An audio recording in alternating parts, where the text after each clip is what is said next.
news, transfer news, match previews, legend interviews, Spurs winning, press conferences, covering everything Tottenham and England. Welcome back to the channel and welcome back to another edition of the Spurs Chat Podcast, where I'm joined by channel regular and special guest Craig Dearman. Craig, how are you? Yeah, I'm all good, Chris. I think we just had a here we go, did we? We did. We did. You got in there quick. I did. Well, it's not every day you have a signing, is it? So yeah, that's good, isn't it? So we got a bit to talk about this evening. We do indeed.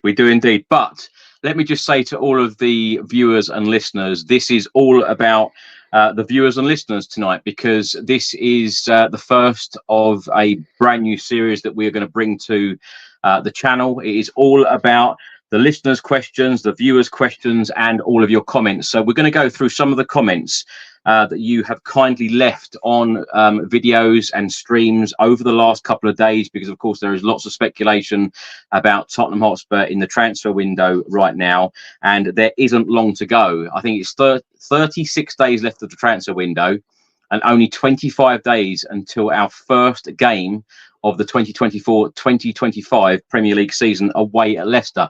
But Craig is absolutely right. We have just got a here we go from Fabrizio Romano, 18-year-old Korean winger Yang Min-hyuk. Of course, Tottenham Hotspur are certainly going out, identifying all of the young talents all around the world, and we are buying them up one by one. Exciting times for the future. But I know what a lot of people will be shouting right now. And from all the comments that I've seen in the last couple of days, it is all about what about now? What about the experienced players coming through the door? Anyway, we are going to go through some of the comments. Craig, before we do go through the comments, and this is what this stream is about this evening, give me your thoughts on the signing of Yang Min-hyuk. I think it's a clever bit of business, to be honest with you. I think it was something like 3 or 4 million, was it? Which is money we've saved on wages alone, to be honest, this transfer window, by getting players out. He looks like a very, very good player. He looks like a real talent.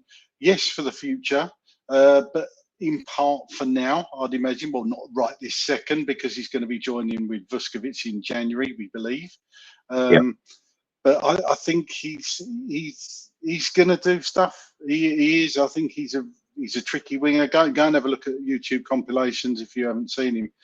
Urge you to go and have a look. He's obviously a raw talent, but excuse me, there's something about him. I think he could do really good things, but he's only 18. He's going to be new to the Premier League and this type of football. He's coming from a very different league, but I think it just goes to show again what we've spoken about many times in here. Angie's knowledge of the Asian market is possibly second to none, to be honest. So he identifies these players. I mean, who'd heard of Matoma before he signed for Brighton?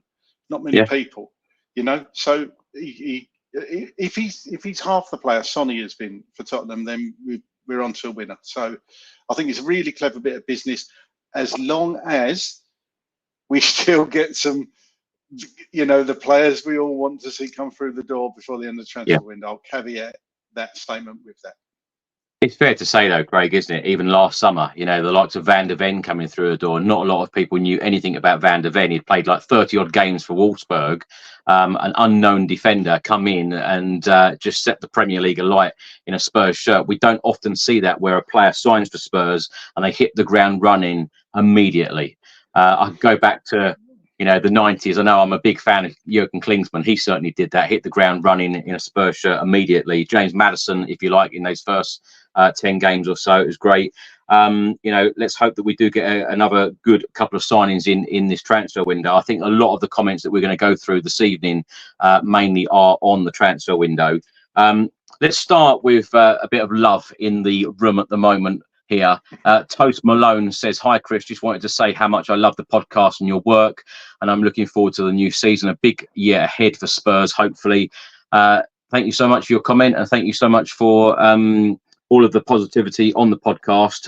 We are just under 119,000 subscribers on this channel, which is absolutely insane. And, you know, for you guys who were here at the very start, it all started by talking about panels, all started around the Tottenham Hotspur Stadium. So to be 119,000 subscribers in, unbelievable. So anyway, let's get to the viewers' comments. Let's start with a comment from Tim Law. We should stop messing around, sell Emerson Royale, sell Richarlison for whatever price, and just get Tony and Eze. Let's get on with the games, and then let's win something. Simple. If only it was that simple, okay? That's a brilliant statement, and if it was that simple, yeah, you know, look, we all share a bit of his frustration there. We know it's not that easy to do that. I mean, Emerson Royale clearly is keen on the move, so you would hope within the next week or so they're going to come to a deal. It's quite obvious they're going to come to a deal with Milan for Emerson Royale. They're only 3 million apart, and in football terms, although that's a lot of money to you and I, it's not a lot, is it? So I'm sure they're going to get something done there. Richarlison, I'm not so sure. You know, I've got a feeling he could end up staying. Unless some stupid offer comes in from Saudi and Richarlison's actually keen on the move, which I'm still not convinced he is, then I think you'd probably find he stays. But we just don't know, do we? And signing Eze and Tony, I'd take that. I'd take that every day of the week. And as somebody said in the chat earlier, who are these three players? I'd love it to be Neto, Tony, and Eze. I'm not sure it's going to be. But I hope it's at least one of them, because we do need that marquee signing this year, as we said many times, Chris. You know, imagine if a player like a Klinsmann came in. Which I remember that summer when he came in, I couldn't quite believe what I was reading in the newspaper, because, of course, we didn't have the internet.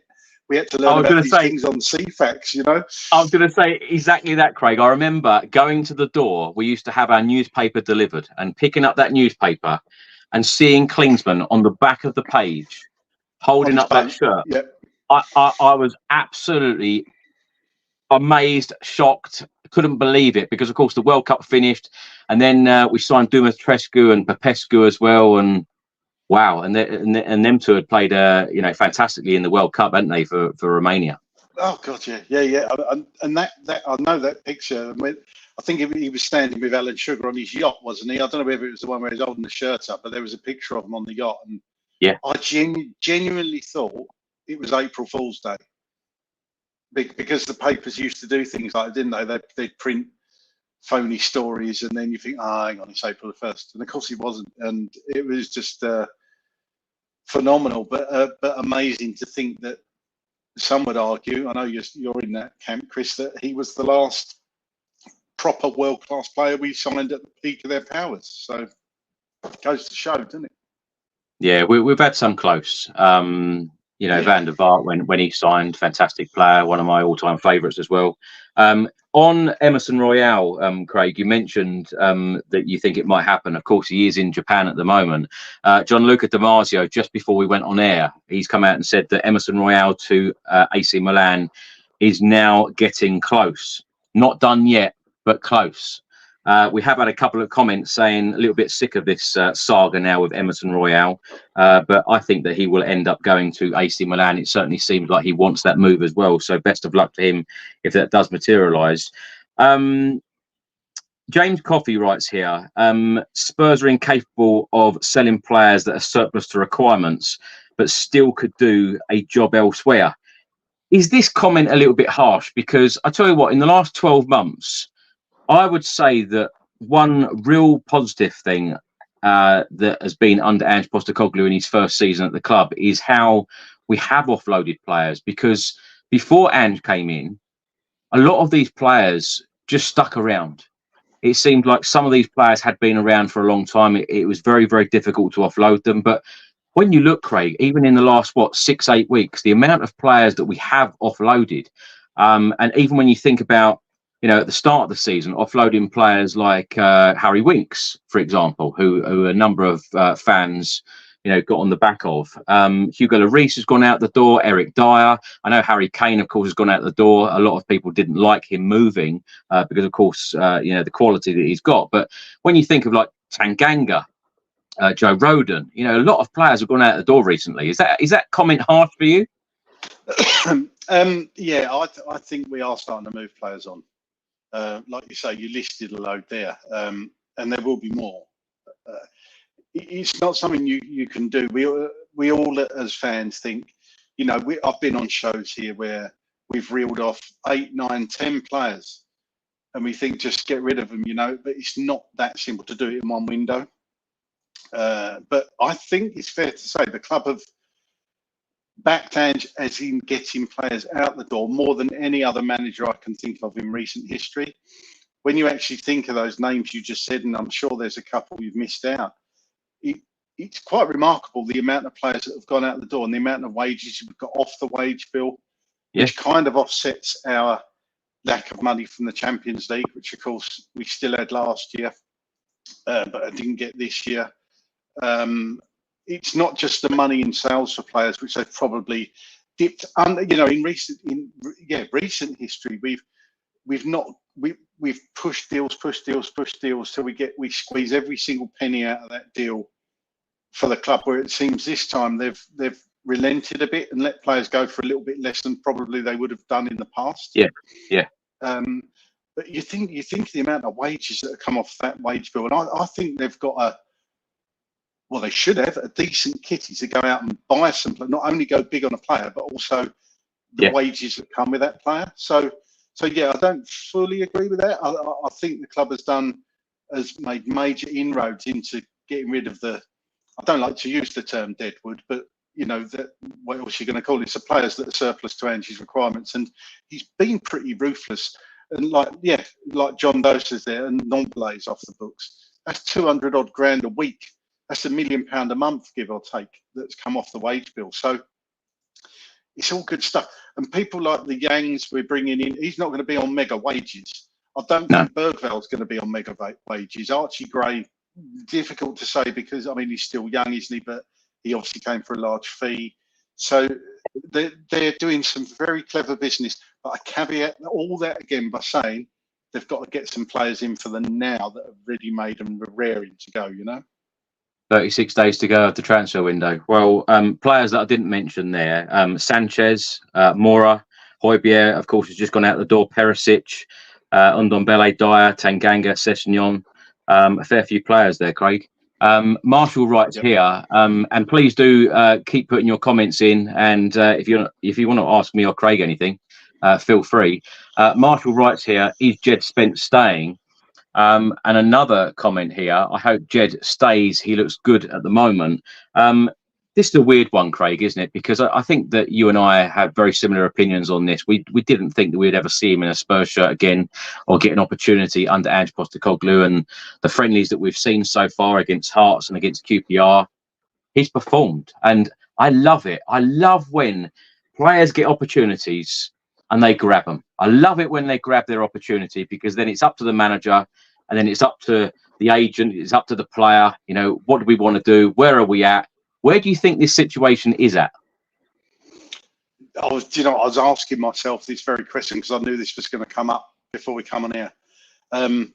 Firstly, let me say, Angie's going to absolutely love the fact that Djed Spence is giving him something to think about because he'd have probably had it in his head that Djed was definitely going, wasn't in his plans, but he's obviously come back fit. He's come back hungry. He comes back looking like he actually wants to prove a point and even, dare I say, play for Spurs.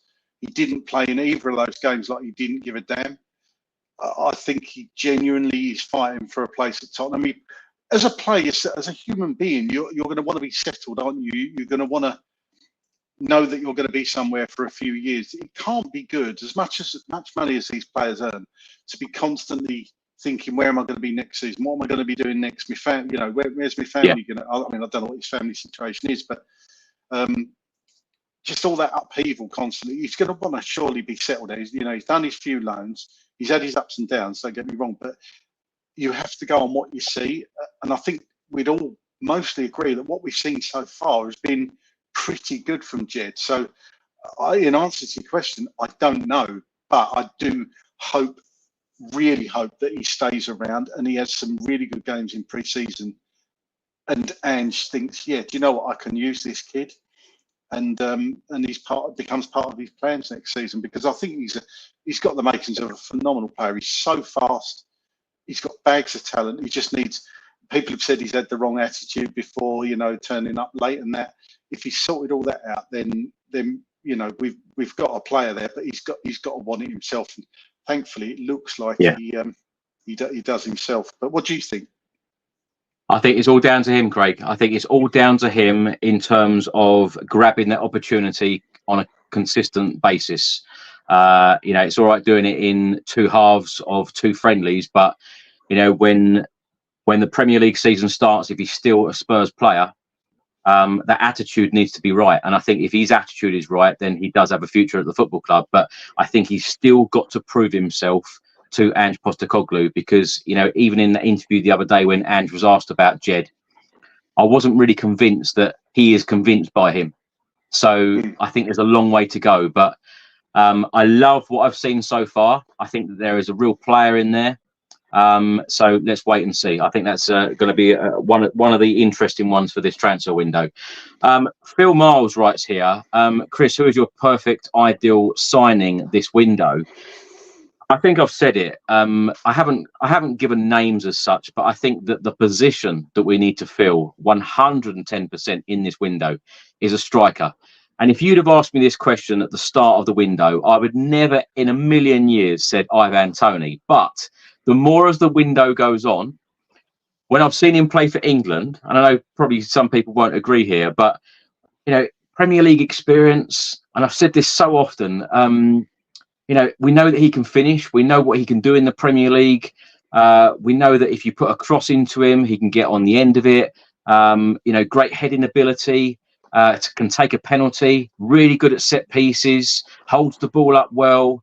I think that he would fit in really well in this Spurs system under Ange Postecoglou. But I've also said to you on and off air, Craig, that the only thing that I have doubts about is, Spurs want a certain type of person, and with all the betting scandal, etc., I don't know whether he would fit in that what's the word I'm looking for? I don't know whether he would fit in with what the club want. Yeah, the Craig, club ethos, I suppose. Yeah. Who would be your perfect signing? Because I know we've spoken a lot about this. We both want a striker, and I think a lot of fans, most fans, are in our camp as well. They want to see another striker come through the door. We do have another comment here. Christian Netherlands says Chiesa over Toney. What do you think of him? Well, he's a good footballer. Let's be brutally honest. He's a fantastic player. But of the two, do you know what is so weird? Because I'm kind of in agreement with you about Toney. I wasn't really for him until before the Euros, and even though we didn't see a lot of him, you can see what kind of a job he could do for Tottenham. Yeah. And that I can actually see him playing in this team. I know he's not the quickest, but Harry Kane wasn't the quickest, So can I ask though, Craig, when and I know I'm like a broken record sometimes, when I talk about Premier League experience, I just feel like when a player has played in the Premier League, can score goals in the Premier League, they know everything about it, does that not give Ivan Toney just that edge over someone like Chiesa who hasn't played in the Premier League? Because we've seen before players coming in at Tottenham, from overseas. Vincent Janssen is one, scoring goals for fun in the Dutch league. They come to the Premier League. It's very, very different. We've seen, all of the nationalities come over and it hasn't quite worked out. But, does that sort of, does Toney kind of get the edge for you because of that Premier League experience with Brentford? He does, yeah. There is a super chat there, Chris, that guys donated so we can have a beer. So whoever that was didn't quite see. Yes, yeah, Nick, thank you very much. That's very kind of you. Thank you so much. It is. I would say with Toney, absolutely, he's English, he's homegrown, so he's going to be of a premium price, right? But take the price out of it for a second. I think what you get with Tony is exactly what you said. You know he's going to guarantee you goals in the Premier League. Guarantee you goals. And with all due respect to Brentford are a very good team. But I think the way Ange sets us up, and how we all know last season we would have had a lot more goals had we had a centre forward that was prolific, more prolific than Richie, for example. And Tony kind of fits that mould, doesn't he? You know he's going to score your goals. So for me, of the two, I'd say Tony. And this is how strongly I feel about the fact we need a centre forward. If it was a straight choice between Eze and Tony, I would say we've got to go and get Tony. And you know what I feel about Eberiche Eze. So I just think it's paramount. We need number 9, 100%. And for me, Tony, as David said there, Tony all day long. Craig, Edward Elmy writes here, I don't care who we sign, as long as we sign who Ange Postecoglou wants. Now, that is a thing that I've been saying the last 12 months. That is very, very clear, isn't it? That the players that we are signing are 100% who Ange wants. This is his project. This is a project for the future. This is also a project for now. I also said on TalkSport the other day that, I just think that Ange has done a fantastic job in the 12 months. And I think that sometimes people forget what he walked into, because there were so many players to get out the door. There were so many things to do on his to-do list. And it is fair to say, and I'm not being a happy clapper here, it is fair to say that every single week and month that he has been in the job, we have improved on and off the pitch. Would you agree? He's brought the club together in a way that Pochettino did when he joined, and he's done it in quicker time, dare I say.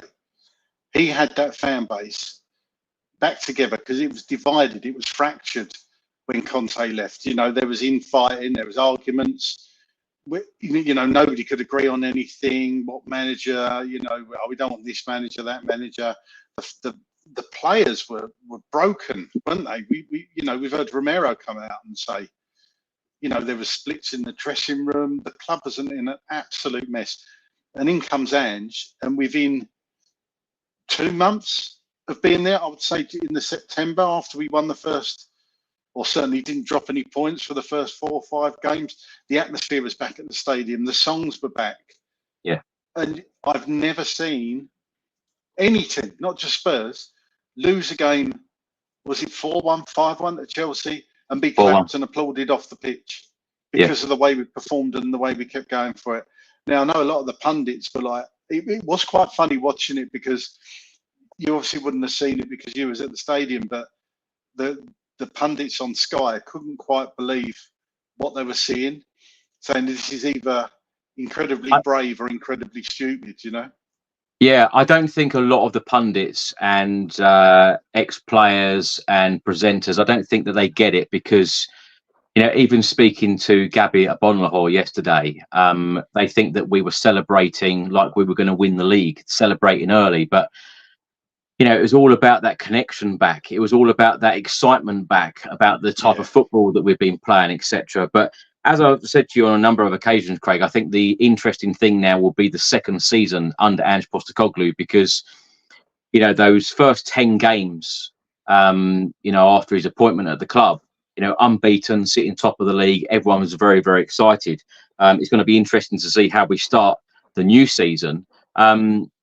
Another comment here, Vibez says, get Jonathan David, Ivan Toney is so overrated. Now, there's two points, 2 questions there. What one do you want to take first? Get Jonathan David. What do you think of him? I think he's a good player. My son is actually well in favour of Jonathan David. He feels about him like your son feels about Richarlison.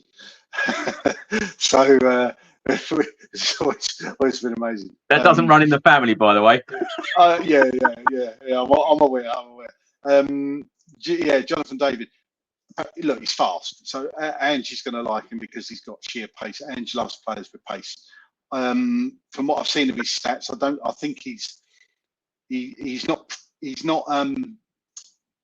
He's not, well, nobody's like Harry Kane. I know we always compare players to Harry Kane, but the shots to goals ratio is probably a bit low, whereas Tony's is probably a bit better like that. Look, he's a good player. Is Tony overrated? I think he's probably earned he's been at Brentford 3-4 seasons.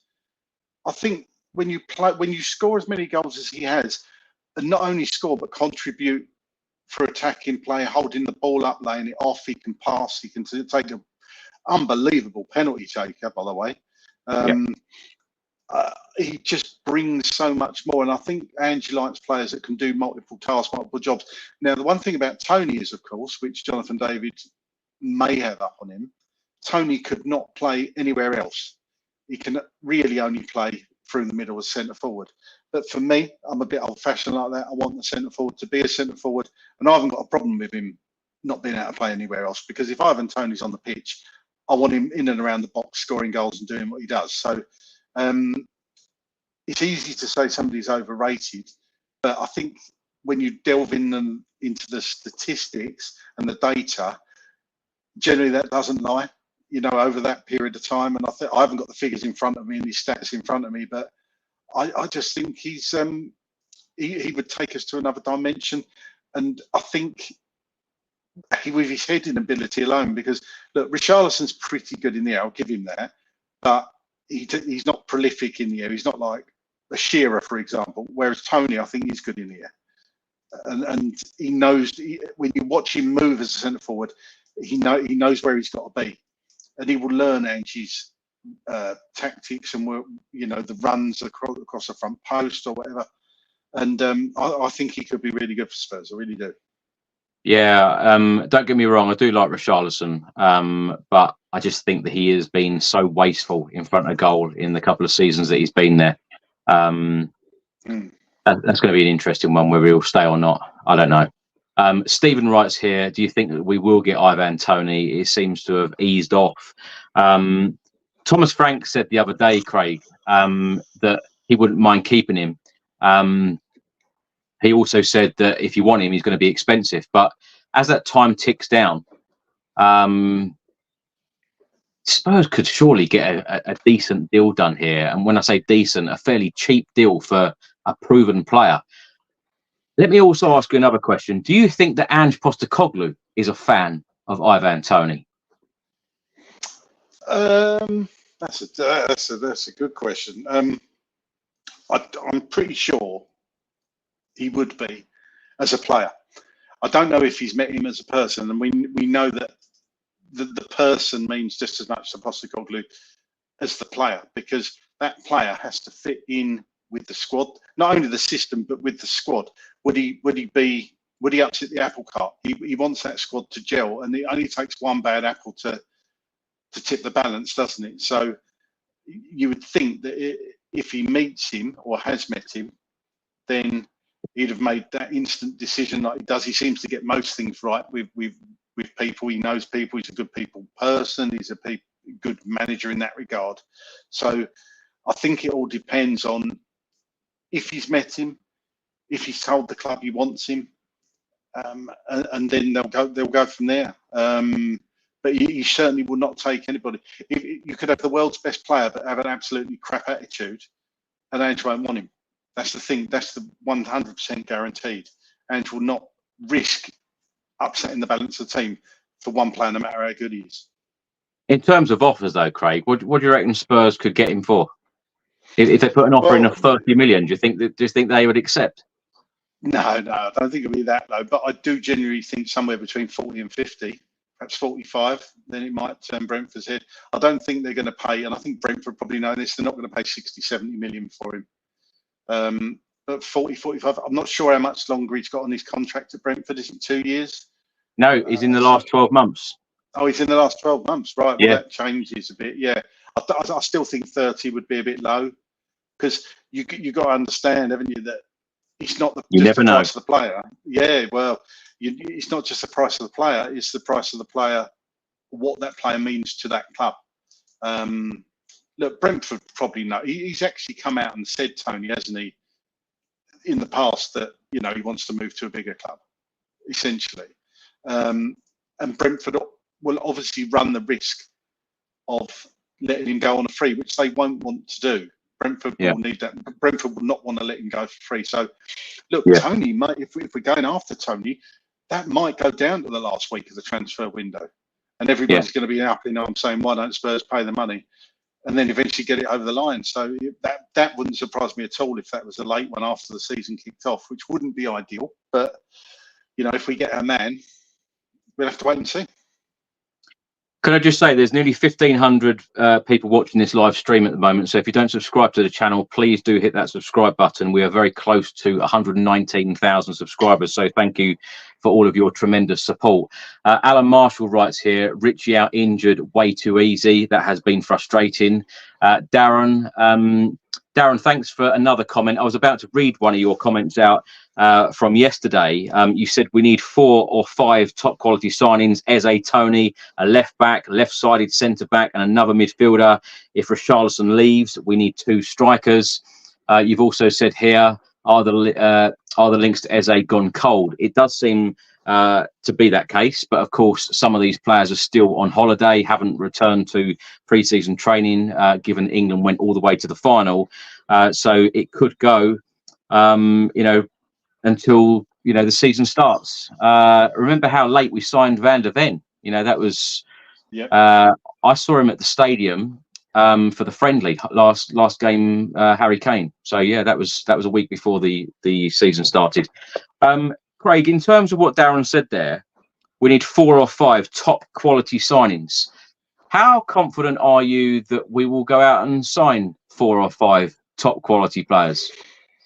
I'm not 100% convinced, if I'm honest, but we could do with we could certainly do with 3, in my opinion. If another 3 come in, then depending on who those players are, then I'll definitely be happy.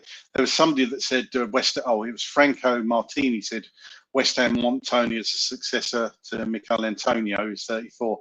Yeah, I believe West Ham are just in the final throngs of signing Duran, whatever his name is, from Villa. So I think they're probably going to be getting him. So that but I spoke to my West Ham friend today actually, and he said it would be a direct replacement for Antonio, who's of course still at the club. So I don't think Tony, with respect to West Ham, is going to go West Ham because West Ham are kind of on the same sort of battling for the same things as Brentford are. I'll put West Ham a bit above Brentford, to be honest with you, but he's come out and said he wants a top 4 club. I know we're not top 4, but that's where we're aiming to be. Look, I'm not confident we're going to sign 4 more players. As I say, 3 would be mine, but if they're 3 big name players that can come into, well, not even big name players, but 3 players that have got Premier League experience that you know are going to do a job, that are very good footballers that are going to strengthen us, then yeah, I'm all for that. But yeah, I don't think we're going to be getting 4 or 5 players, sadly. Mike Naylor writes here, Isak would be a dream forward. However, I know he's not coming. Ginola, I love that name, by the way. We can get rid of Reggie in the same deal too. That would be an interesting one, yeah. The Big D writes here, Ivan Toney, Solanke. What do you think of Dominic Solanke, Craig? Would you like to see him in a Spurs shirt? Do you know what? When I first saw him, where did I see him first? It might have been Liverpool. I saw him playing for England, I think. One game I saw him playing, I can't remember. It was a long time ago. I thought, Christ, he's a good player. Because he loves to dribble. He was playing on the wing. He wasn't actually a centre forward. He's kind of been converted to a centre forward, hasn't he? Tony's got the edge over Solanke for me, but I do like Solanke as a player. But I think he's more. Oddly enough, he'd probably be more of an Ange type player than Tony would be if he wants a bit of versatility. But for me, it would be Tony over Solanke, Chris, because I think Tony edges it for me, just purely because we know what he can do in front of goal. Paul writes here, and Paul, I noticed your name come up on a lot of these comments on the video, so thank you so much for all of your support of the channel. Tony doesn't fit Ange Postecoglou's player criteria, in my opinion. Maze's Adventure says, be ambitious and go and get Julian Alvarez. Two parts to this question, really, Craig, I think. Ambition. What's the ambition for next season under Postecoglou? And Alvarez, would you like to see him in a Spurs shirt, or is that a silly question? Of course, yeah. That's a very easy one to answer. That's one of the easiest ones so far. Quality player Alvarez, but I don't think we'd get him somehow. I really don't. What's progression? Did you say? What would? What's the ambition? What's the ambition under Postecoglou in his second season? What is the ambition for the club? And I know I've asked you and other guests on this channel in the last couple of months, particularly, if we finish in a Champions League spot, i.e., fourth at the end of next season, and still haven't won a trophy, and it will be 17 years plus and counting, would that be a disappointment, or would it be progression? Somebody said they're getting feedback on my mic. I'm sorry about that if it's a bit crackly. I don't know if it's bad your end, Chris, but hopefully it's fine. I can hear you perfectly well. Okay. The ambition is obviously going to be to win the league, but that is a stretch at the moment. I don't think we're anywhere near that. I think we all admit that. If we can finish in the Champions League position, that's progression. And it's going to be the ambition of the club, regardless of what Ange comes out and says. If he gets the club back in the Champions League, then you're going to have a happy board for a start, aren't you? And I know people don't want to hear that. I know people don't want to hear that it's a money business, but, it is. The ambition of the fans is to obviously win a trophy. I'm going to ask you a question, Chris, and everybody in the comments, please feel free to give me an answer on this. If you had a choice, here we go. I like this. I know exactly what's coming. I know exactly what's coming. A trophy. Yeah. The Carabao. Let's say Carabao Cup, right? So we win the Carabao Cup and finish 6th. No trophy and finish in the Champions League places. 4th, let's say. Craig, I've said this to you on multiple occasions. I think it's time that Spurs put a trophy in the cabinet. And when I think back to all of the top quality players, I know I go on about, the last world-class signing was Klinsmann, but I tell you what, in the last 10 years or so, the amount of top quality players that have walked through that door at White Hart Lane or the Tottenham Hotspur Stadium and then sadly left without winning something, it is unbelievable. When you think of some of the players that won like the League Cup with us in the late 90s, to some of the legends, some of the great players that have played at our club in the last 10 years, and they've ended up, heading out the door trophyless. It baffles me in one way. Going from Pochettino, you've got win now managers and Jose Mourinho, Antonio Conte. There have been some bad decisions made in terms of managers coming or going. It's time. It is time to lift that trophy. It really is. Whether it's a League Cup, an FA Cup, a European trophy. And I know some people thought I was absolutely mad when we were in the Europa Conference League or the Europa League. And I said, go out all out to win it. If you're in a competition, go all out to win it. And I think that, I've said this on multiple occasions as well. At the start of last season, the only thing that disappointed me about Ange Postecoglou was the fact that we made so many changes in the League Cup, because cup top competitions mean a lot to me. And it's probably the most disappointed I am when we go out of the competition. So a trophy all day long. And I feel like our fan base, you and I included, need that day of watching that bus go down the high road and seeing Heung-min Son lifting that trophy, no matter what it is. We need that. We really do. Yeah, I do tend to agree. It does feel like a very, very long time since we saw a trophy at Tottenham. My son was, put it this way, I was able to hold him in one arm last time we won a trophy, and now I couldn't hold him in one arm. So yeah. Fancy asking me whether I want top 4 or a trophy. You know the answer all day long. Yeah, that was a bit. I should have said a trophy and relegation, or 4th, but that's probably that's mind you. I don't know with you. No, we need a trophy desperately. And at the moment, I feel confident that Ange Postecoglou is the man to deliver it. And I know I've said that before under Conte and Jose Mourinho, but when you go down that route of a win now manager, you think those managers are going to do it at our club as well, but it wasn't to be. Let's talk about Manor Solomon. There's a comment here from Andrew Barley. So good to have Manor Solomon back. Looking forward to a strong contribution this season from him. Craig, what have you made of Manor Solomon in a Spurs shirt? Because we only saw him in a handful of games. I remember an assist or two against Burnley earlier on in the season when we won 5-2 at Turf Moor. He's probably going to feel like a new signing, isn't he? Yeah. Look, I mean, we haven't even seen the best of, anywhere near the best of Manor Solomon in pre-season, because he's still coming back into it. He was out for a long time.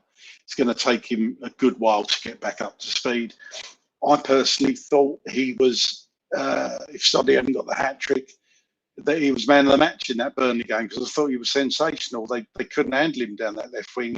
He was tricky winger inside, outside, putting in crosses, roasting the right back. I thought he was sensational, and then it's just a shame he got injured. Look, I know Solomon isn't everybody's cup of tea, but I do think he's a bit underrated. I'm really quite interested to see how he's going to do. And again, I hope he gets a lot of minutes in these pre-season friendlies, because I think he's just something different. He's that take-on specialist, jinking runs. I think he's fast as well. I think he's got a lot to offer. So I really hope he manages to stay fit and yeah, just gives us another option down that left-hand side. But I would imagine he could play on the right as well. I've never seen him on the right, but he's right-footed, so he's another option, isn't he? Yeah. Blake writes here, and this could be controversial to some people, save the pennies and just go with Lancashire.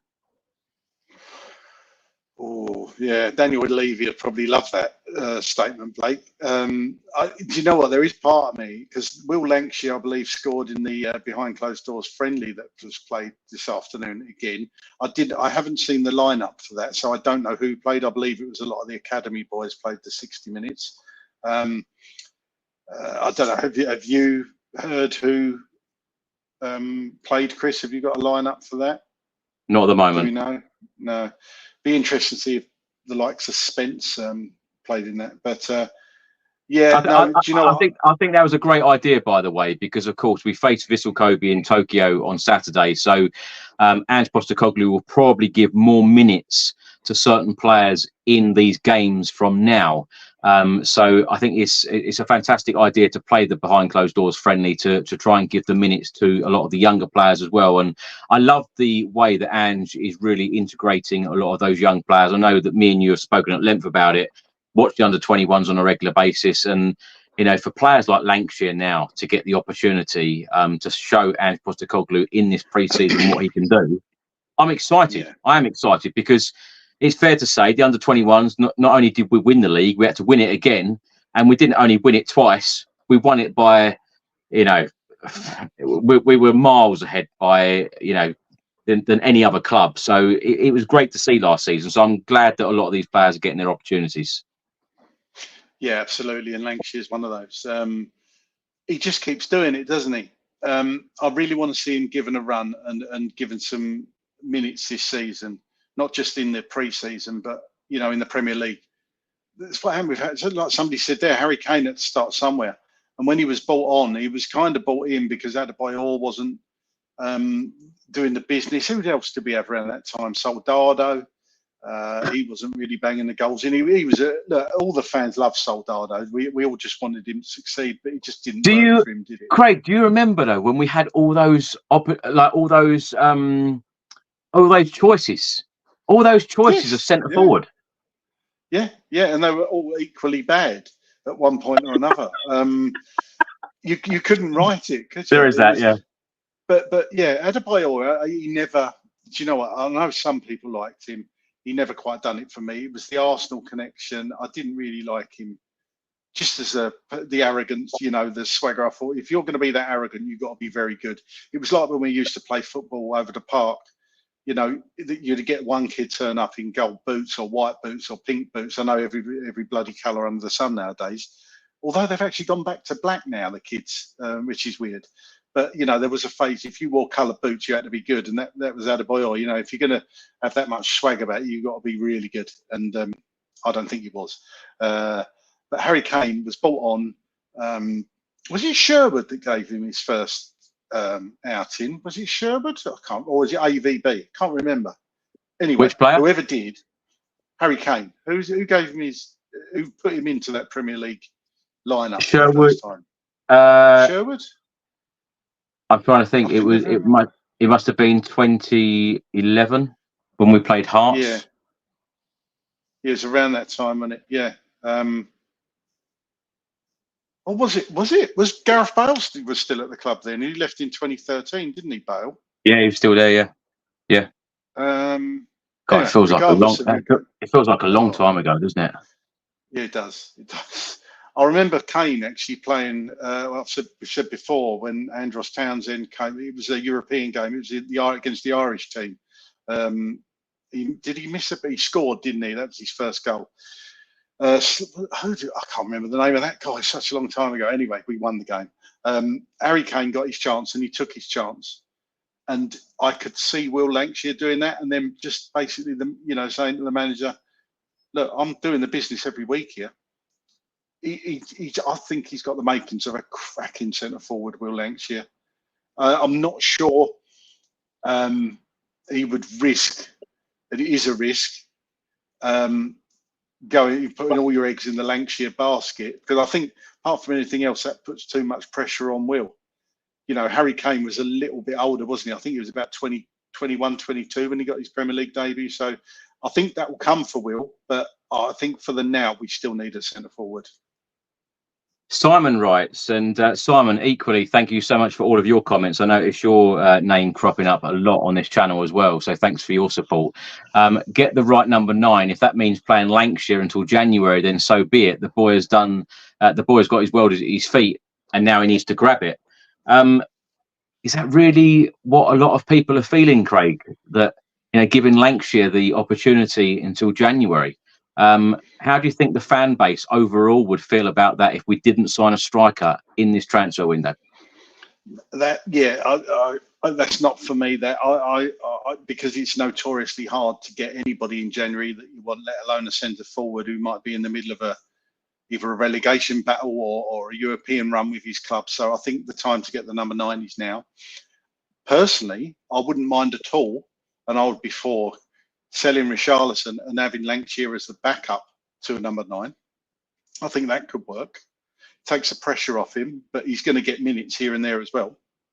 But for me, you've got to go out and get a number 9 this window, 100%.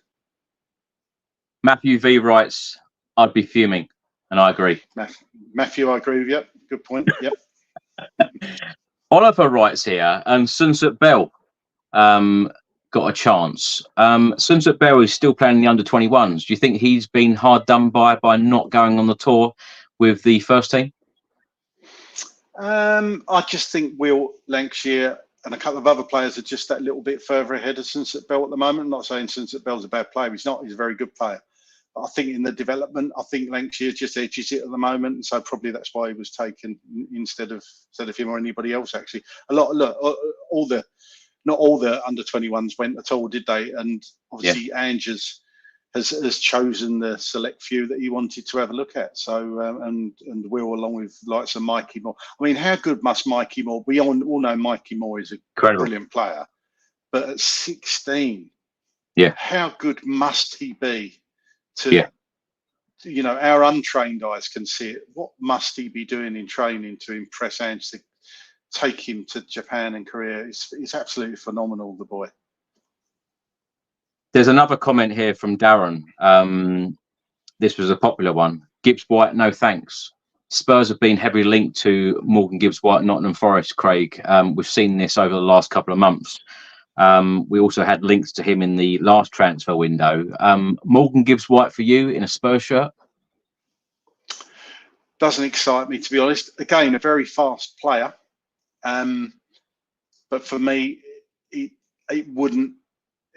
it wouldn't excite me to say he's our big signing of the summer to play up front. Just no, he's a good Premiership professional, but I don't think he wouldn't excite me. I'm sure he wouldn't excite a lot of the fan base, to be honest with you. What do you think, Chris? Would he do it for you? No. I think that it would be a very similar signing to Brennan Johnson. Yeah. When we signed Brennan Johnson, I remember half the fan base were like, "Oh, this is a good signing for the future," and then the other half of the fan base have been like, "What are we signing Brennan Johnson for? No ambition, blah blah blah." So it's 50-50.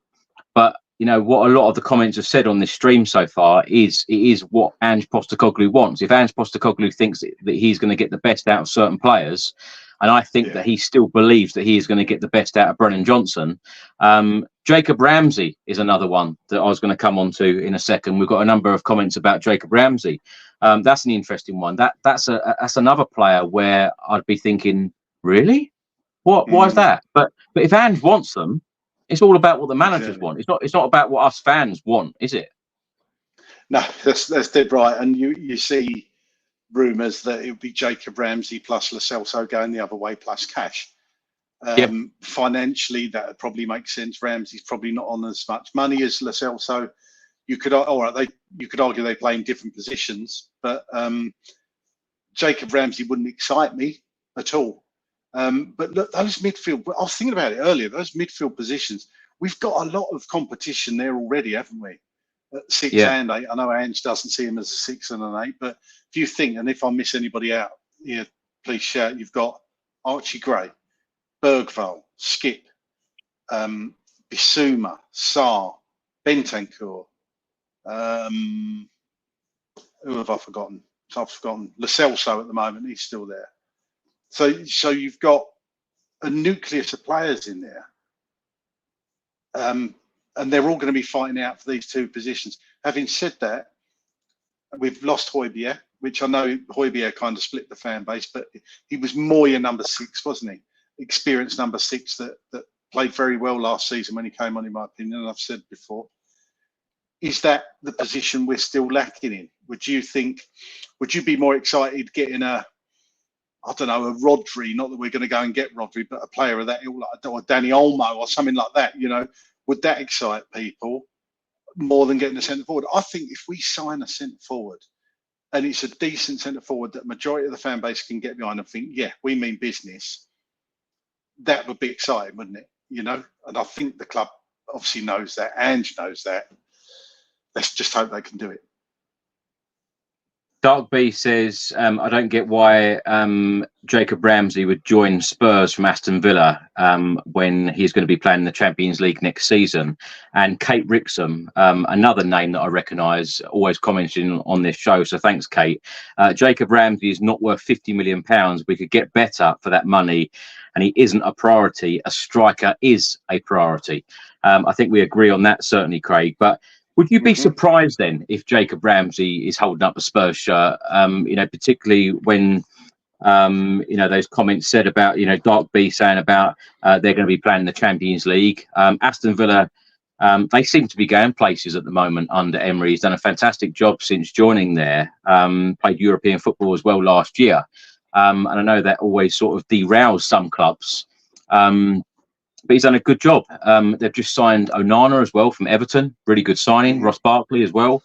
But Jacob Ramsey, would you be surprised to see him in a Spurs shirt? And would you be disappointed if Lo Celso did go the other way? Because both players, Ramsey and Lo Celso, had a lot of injury problems last season. And, of course, we know Lo Celso has had injury problems before last season as well. Yeah, for me, purely from a excitement point of view, as in want to see the player, Ramsey and Lo Celso are probably exactly the same for me. It would surprise me if Ramsey came to Tottenham, but for all the reasons you've said, I'm not sure why you would leave a Champions League club to go and play for somebody who isn't in the Champions League, unless he's been told he's not going to get as many minutes next season. But surely he wouldn't be guaranteed anything at Tottenham either, with the plethora of quality midfielders we've got. So I mean, I'd love to see, and what I really hope to see over the next 3 friendlies is Archie Gray at number 6. I really want to see what he can do in what he says is his best position. I just think he could be the answer. And the fact they paid so much money for him, what is the point in going out and getting somebody else on the other side of the coin if we've got the likes of Archie Gray? So for me, it would be a weird one if we got Jacob Ramsey. This is an interesting one. Josh Wright writes here, I'd keep Lo Celso. He tore City apart. I tell you what, when the day comes when Lo Celso does actually leave Spurs, and I do these videos saying what my favourite memory of that player is or was, it will certainly be when we played Manchester City and he scored that goal at the Etihad. It's just a pity we just don't see that very often, because I always say, you know, about spending big money on transfers. Lo Celso and Ndombele, £100 million between the two of them. We've had very, very little out of the two of them. Lo Celso is certainly a fantastic player. Messi has come out and said it on a number of occasions. I feel like Argentina in the last couple of years have had the Lo Celso that we want at Tottenham, which is a shame, because I'd love to see him get that run of games in a Spurs shirt. I suppose it's been quite frustrating, really, Craig, to use a word with the Lo Celso situation. It's been frustrating, hasn't it? It has, and we've said on here many times about that transfer window when Lo Celso and Ndombele came through the door. Look, I'm sure most of us hadn't really heard of Lo Celso before he signed. I mean, you've got to remember, we wanted Bruno Fernandes and we got Lo Celso. So that was kind of disappointing. No. We wanted Bruno Fernandes and we got Djed Fernandes. Yeah, well, we've said before, haven't we? We wanted Jack Grealish and we got Jack Clark. So yeah, there's plenty of those stories, isn't there? Lo Celso is a funny one for me, because he came on against Arsenal, I think, when Eriksen was still there. And he was only on like a cameo for about 20 minutes, but he played really well. And that was the first sort of time we'd seen him. And I thought, do you know what? He's a player. He's going to fit in. And he's never really, like you say, he's never really done it, has he? He's had moments. He's been a moments player for Tottenham, but he's just not been consistent enough. He's not been fit for long periods of time enough.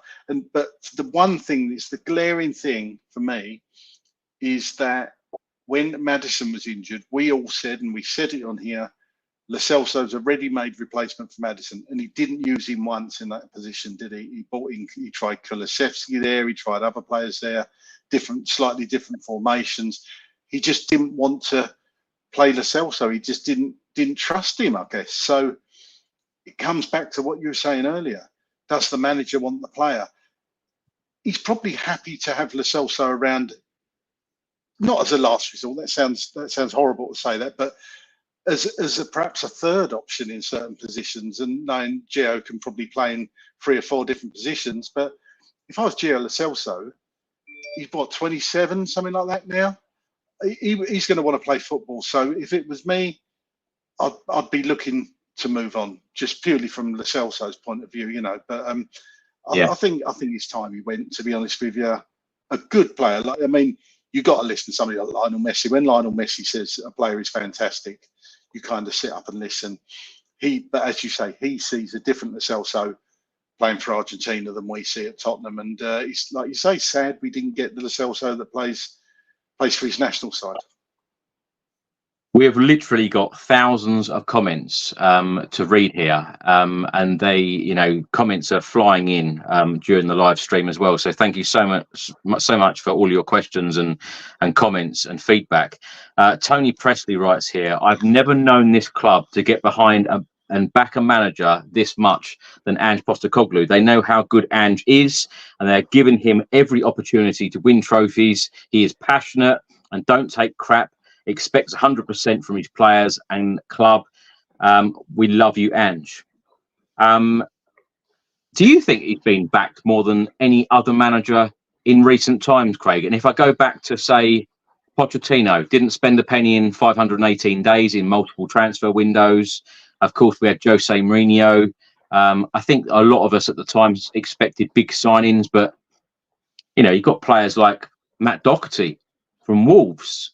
Of course, then we got Nuno Espirito Santo, Antonio Conte. Now Ange is in.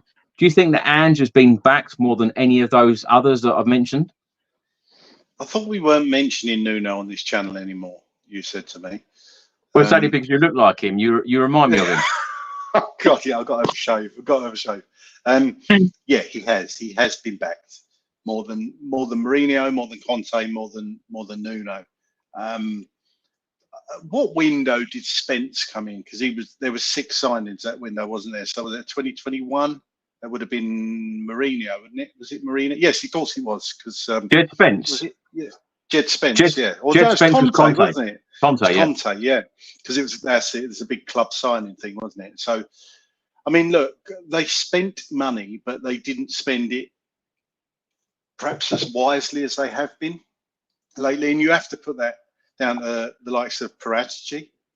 I've said before, I think some of the signings, most of the signings he's brought in have been sensational, apart from Nuno, because he did champion Nuno after the 40 odd days we didn't have a manager or whatever it was, and then Nuno Espirito Santo walks through the door, and it was clearly doomed from the start.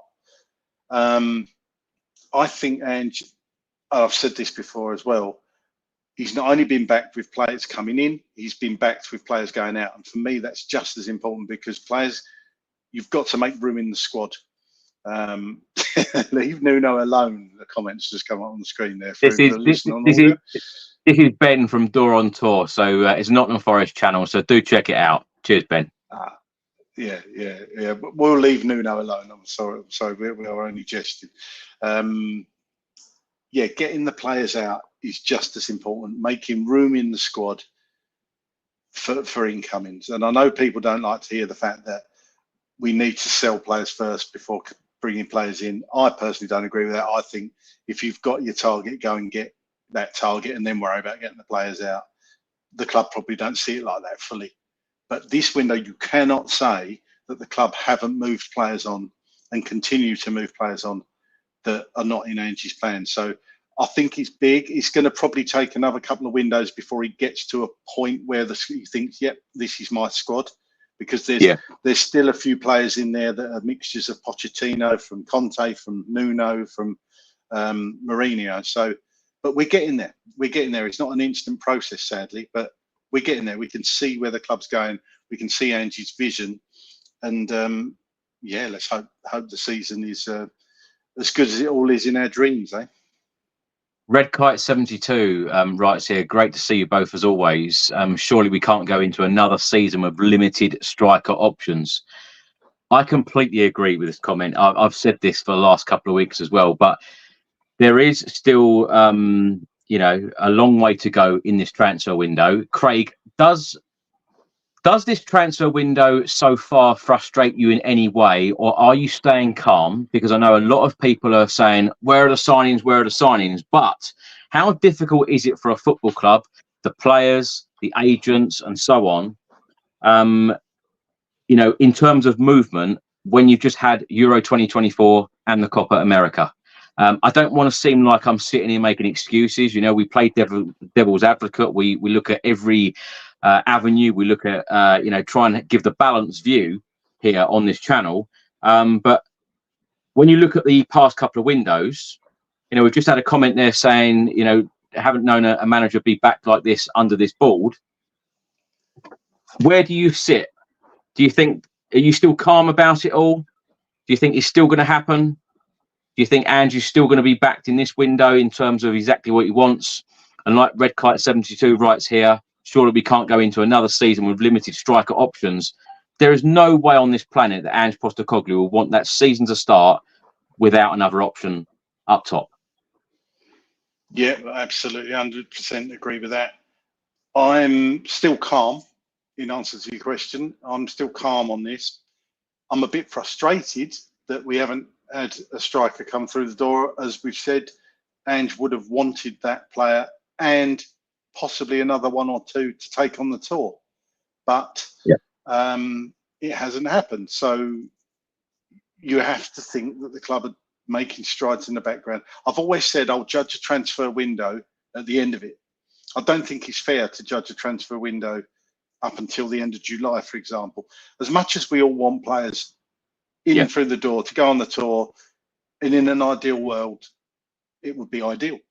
But the transfer window is a certain length, and I don't think you can fairly judge the club, Levy, whoever, until the end of that window. And then we will do a show and we'll no doubt assess the transfer window as a whole. But at the moment, I'm still calm. But as that previous comment said, I would be incredibly frustrated and annoyed if it got to the end of the window and we hadn't signed a centre forward. I mean, do you remember the way they announced, I can't remember who it was now. No, I'll tell you who it was.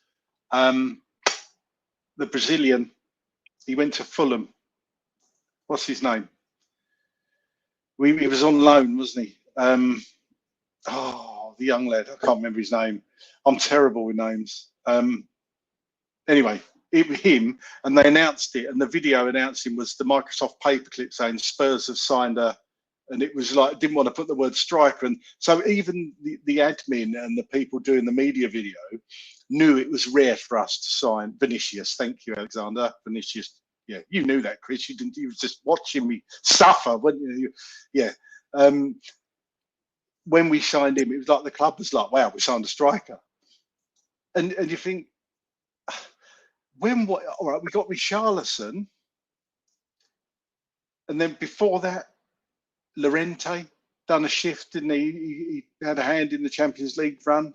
Yeah. Vincent Janssen never did it. Soldado, not very good. Do you know, you mentioned Fernando Llorente there. I really liked him, actually. He didn't score many goals for us. I remember him scoring a hat-trick in a League Cup game at Wembley, but we bought him, you know, his heading ability for Swansea was fantastic. And yet when we signed him, whenever we played him in games, we didn't put crosses into him. It was so frustrating. Mental. Yeah. Craig, we've got so much to get through. I know we said we're only going to do an hour, but we've got hundreds and thousands of comments here. Jack writes here, 12 permanent managers in 20 plus years says it all. Craig, very quickly, how long do you think Ange will be here? Do you think this is going to be a long-term job for him? I hope so. I mean, he was given a long-term contract. I hope he's here for at least another 5 years. I mean, Poch wanted to stay forever, didn't he? But obviously he didn't get the chance. The thing is, at some point, if it really goes bad, then the club will act and Ange will go the same way as other managers. But, you know, I think they've probably learned their lesson with that, and you would hope they're going to give him ample time to be able to do what he wants to do. Because, look, I'm not saying this season's going to be all rosy. There's probably still going to be ups and downs. Well, you know there's going to be ups and downs. But I'm just looking at progression from last season, and they've got to give him time. We can't keep going through managers. We just can't keep doing it. It's not good for apart from anything else, it just doesn't make sense. The new manager coming in going to want to bring his players in, then you have to start all over again with rebuilds and stuff. So we've got to stick with this. And I think Ange has got enough credit in the bank, you know, to allow him that little attitude to have dips and that. So, yeah, they've got to trust in this process. I remember that exact term being used when Pochettino was sacked in November, having taken us to a Champions League final in June. Enough credit in the bank? Clearly not. Sebastian writes here, no way Ange leaves within the next 2 or 3 years, 99%.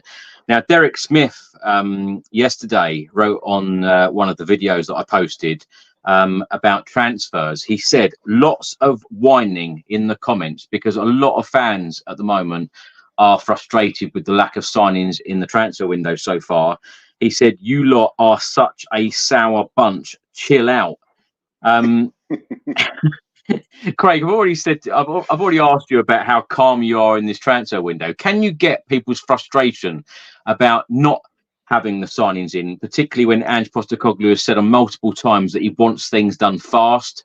And also what I wanted to ask, and kind of linked to this question, is about patience, because we're quite often told as Spurs fans, be patient, but surely it's about being patient with this manager rather than being patient with the club, because I think that there is a big difference, because I know, you know, a lot of people are very impatient with the club, having not, you know, supposedly backed managers in the past. Yeah, I do get. Look, I do get it. I do, and I feel that frustration. But I think we're all so used to it. That's the problem, isn't it? We're all so used to it as Tottenham fans.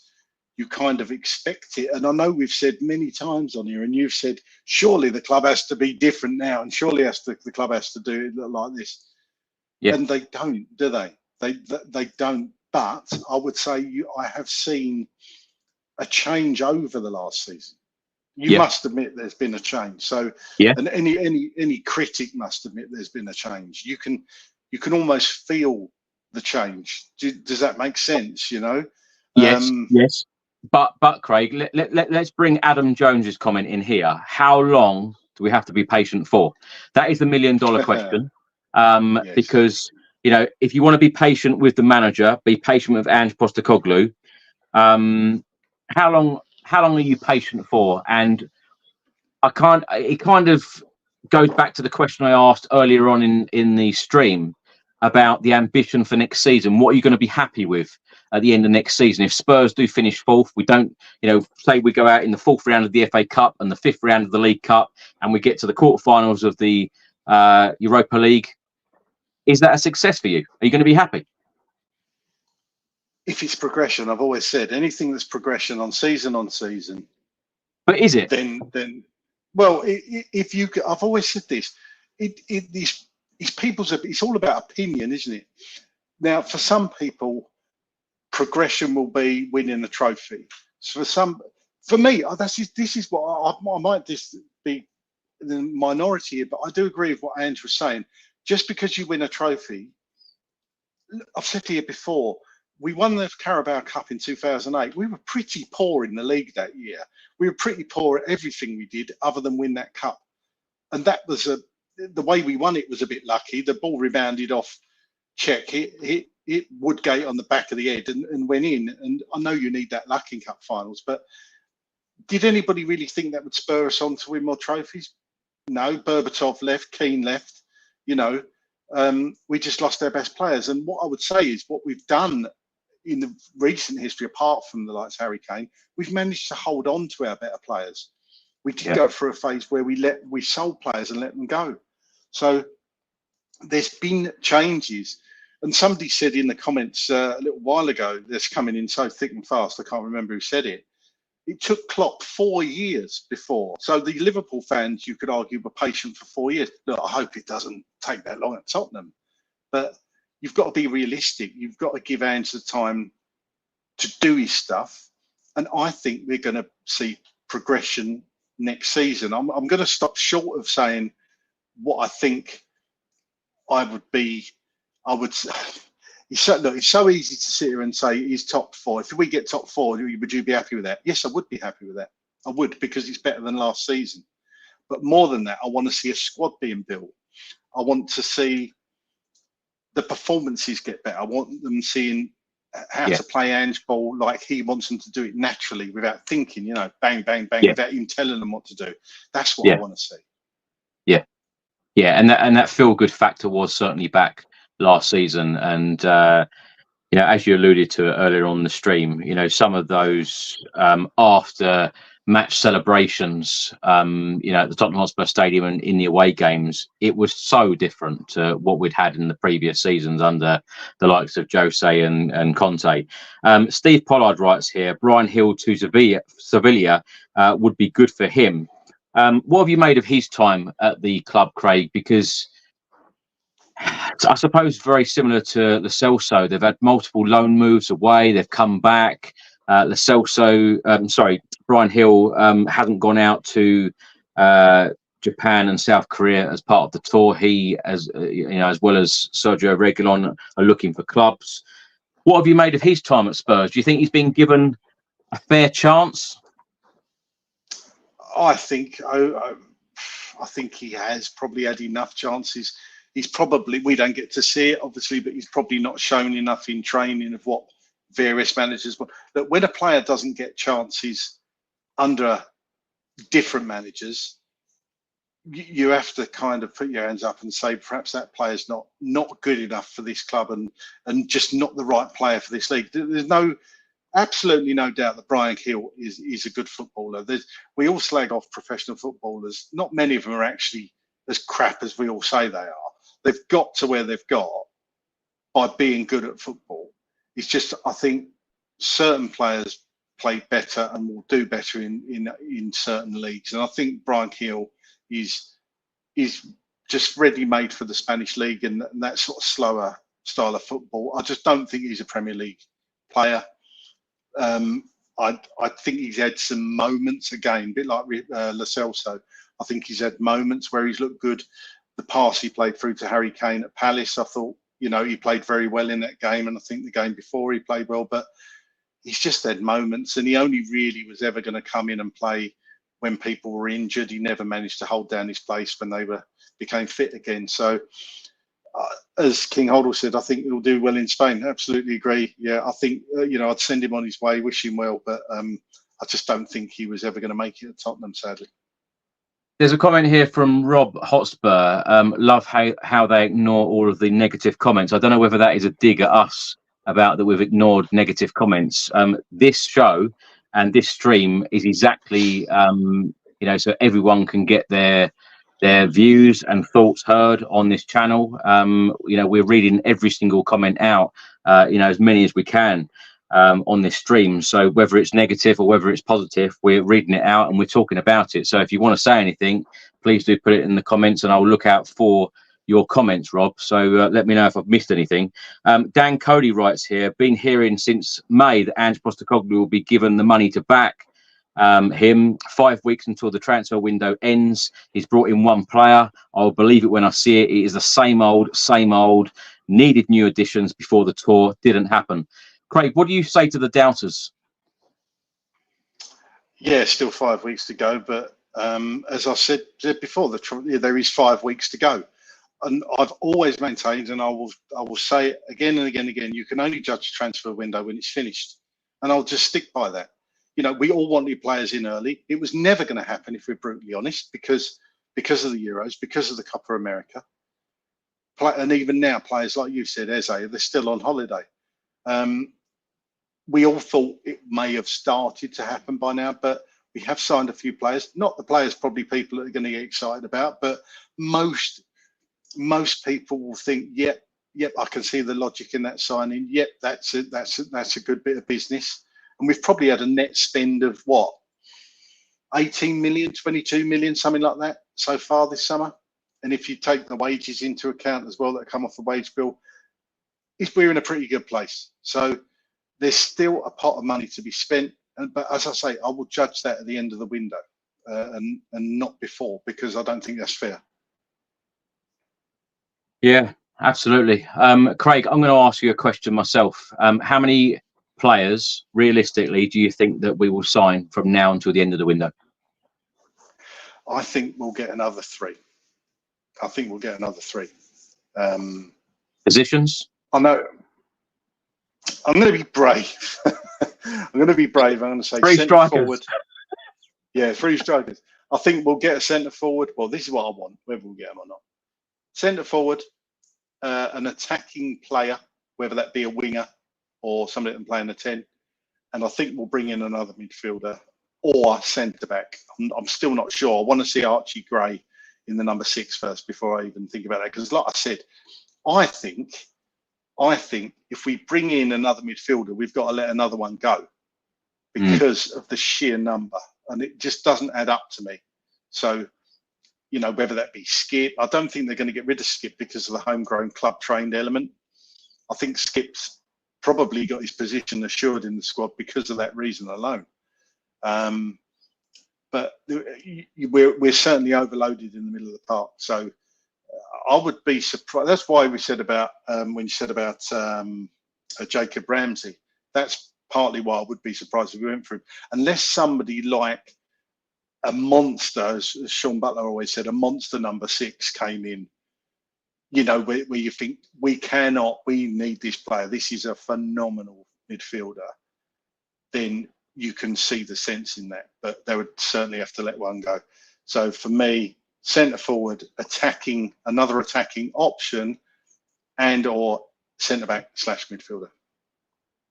Craig, you're right for another few questions. Yeah, go on. Yeah. Mendes Best writes here, Davis should now be moved on. Cole Jeffries says Ben Davis is a great player and always gives 110% every game. Of course, the other day marked Ben Davis's 10th anniversary at Tottenham Hotspur Football Club. What have you made of Ben Davis, 10 years at Spurs? I like Ben Davis. I'm not going to lie.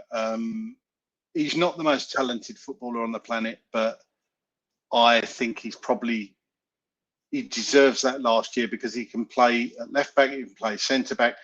He's rarely let the club down, really. I know he's not going to take us forward, but he's a reliable, good professional. And I just think he's probably a good guy to have around the change room as well, which I've always said is important. I know some people hate that. I say, no, you shouldn't keep a player around just because he's popular. Sometimes that is worth its weight in gold, and the experience Ben Davis has got with the younger players, certainly, and the younger defenders. I'd be surprised if they don't offer Ben Davis some formal role at the club when he retires. So I think he's been a fantastic servant to Tottenham. You never see him in the papers doing anything he shouldn't be doing. There's never any dramas with him. He's just, I think we said solid 7 out of 10, Ben, isn't he? I remember you called me your Ben Davis, Chris, and I didn't know whether to say that as a compliment or an insult, but I'll take it as a compliment. And in 10 years, you'll still be here, Craig. That's it. What a testimonial. Yeah. Oh, wow. You do know how to throw me off sometimes on these podcasts. Craig, what are you expecting for the Vissel Kobe game on Saturday? Would you hope that certain players get more game time? Do you want to see more of the likes of Archie Gray and Lucas Bergvall, for instance? I would love to see a midfield of Bergvall, Archie Gray, and Maddison. I'd also like to see Lancashire get some minutes, even start the game certainly on Saturday. I'd like to see more out of Spence because I really want to see what he can do. And can he further push himself into Angie's plans? There's so many players out on that tour that I'm actually excited to watch play, and they're mainly, to be honest, the academy boys because they just seem hungry. Alfie Devine hasn't had as many minutes as I would like. I really want to see Alfie Devine. Mikey Moore, I want to see him get some minutes. We know what you're going to get from the likes of the Sons and the Bissoumas and the the Pedro Porros. But obviously Sonny, he's going to play a massive role out there because certainly in career it's his home, isn't it? And the fans are going to want to see Sonny and what a great person and ambassador he is as well for the club. So, but yeah, the youngsters. That's what I'm really interested to see. I don't know much about Vissel Kobe, to be honest with you, but it's going to be a good run out to get more minutes in the leagues. As promised, and thanks for another comment, Rob. Here is your comment on the screen. We were told building a £1 billion stadium to compete. I'm sorry, but we were not competing. Buying 18-year-olds and a Chelsea reject does not win you trophies. Craig, I have pretty much said the same thing in the last couple of months that when we built the stadium, it was meant to be a game changer. Have you noticed that Spurs, the stadium is a game changer, or don't you think that's happened yet? And plus, when Spurs are targeting 18-year-olds in this window, this is why I'm expecting more to happen. I think you are as well. And I think a lot of Spurs fans are expecting more to happen. And is it a disappointment? I know he's talking about Timo Werner here. Is it a disappointment that we've signed someone like Timo Werner on loan for another season? Because I've got to admit, I was a fan of Timo Werner up until the Newcastle game. I just feel like he needs to be a lot more clinical. I don't know whether it's a confidence thing or just an ability thing. I don't know whether Ange probably thinks that he's going to get more out of Timo Werner. same as like Brennan Johnson. But, you know, we've spoke countless times about Postecoglou last season, saying about how we need to improve in that final third. But I completely agree and get what Rob's saying. That stadium was meant to be a game changer for us to bring in players, refreshing the squad constantly, year after year, window after window. Are you confident that's going to happen? And, you know, bearing in mind that we've had 2 good windows under Ange, but that does need to continue. It is absolutely imperative that that continues year by year, window by window. Yeah, look, I do totally get what Rob's saying. And the stadium was supposed to be a game changer. It probably has been, but just not in ways we've seen yet. It derailed a lot of plans, COVID, of course. And I know we can't blame COVID now. That was 4 years ago. But Timo Werner, like you, I was a fan of Timo Werner. I kind of still secretly am, to be honest, because it's no secret to you that I love players with pace. It's just that he doesn't sometimes look like a footballer when he's in front of goal. But I think Ange has basically said to him what he loves about Timo Werner is get down the line, take players on, and get a cross in the box. And you watch Werner, and that's pretty much what he does. Yeah, he gets down the line, beats a player, gets a cross in. And if the centre forward or the other winger on the other side gets in, then it makes him look like he's done his job. And his figures from last year are probably better than people give him credit for. So I do get it, but it's a loan. If we'd signed him and paid money for him, that one-on-one the other day, Craig, at QPR, he's got to be scoring that, hasn't he?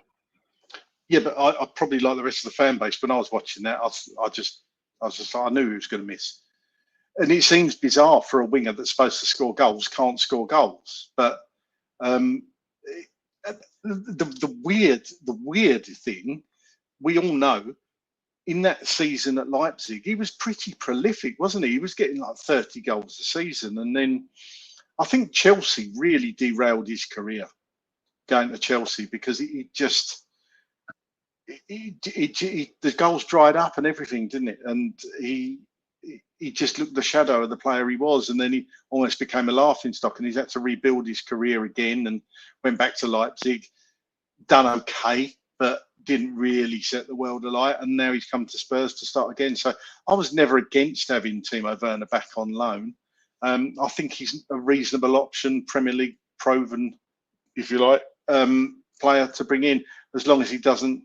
I don't think he's a starter, Christo Werner. I think he was just brought in at the time to cover Sonny when he was away, and of course the injuries we had. So it'd be interesting to see how he's used this season, because if we get that centre forward, Sonny's going to be on the left, isn't he? And then you'd imagine Johnson or Kulu on the right. So it'd be interesting to see what plans he has for Werner. I would imagine it will be cup games in Europe, but we wait and see.